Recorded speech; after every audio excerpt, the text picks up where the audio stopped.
So మీరు ఈ background చూస్తే డెఫినెట్లీ మా పాత ఫాలోవర్స్కి సబ్స్క్రైబర్కి పాత వీడియోస్ చూసే వాళ్ళకి అందరికీ తెలిసిందే మా చిప్ లెవెల్ సర్వీస్ సెంటర్ అండి.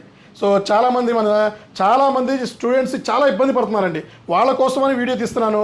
చాలామంది మనకి రెగ్యులర్గా మన స్టోర్కి ల్యాప్టాప్ పర్చేజ్ చేయడానికి వచ్చిన వాళ్ళు, సో వాళ్ళు అన్న మా దగ్గర పాత ల్యాప్టాప్ ఉంది, సో అది ఎవరు రిపేర్ చేయలేకపోతున్నారు, సో ఎక్కడికి వెళ్ళాలో అర్థం కావట్లేదు, మార్కెట్లో ఎవరిని ట్రస్ట్ చేయలేకపోతున్నాము, నమ్మలేకపోతున్నాము, సో ఇట్లా చెప్తున్నారండి. సో స్టూడెంట్స్ మీకు చెప్పేది ఒకటేనండి, మీ దగ్గర పాత ల్యాప్టాప్ ఉంటే దాన్ని ఫస్ట్ రిపేర్ చేయించుకోవడానికి ట్రై చేయండి. ఎందుకంటే సో ఎస్ఎస్డి ర్యామ్ అప్గ్రేడేషన్ చేస్తే మీరు కొత్త ల్యాప్టాప్ పర్చేజ్ చేయాల్సిన అవసరమే లేదండి.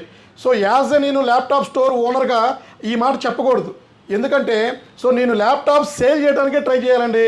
సేల్ చేస్తే డెఫినెట్లీ 1000, 2000, 4000, 5000 మార్జిన్ వచ్చింది డెఫినెట్లీ.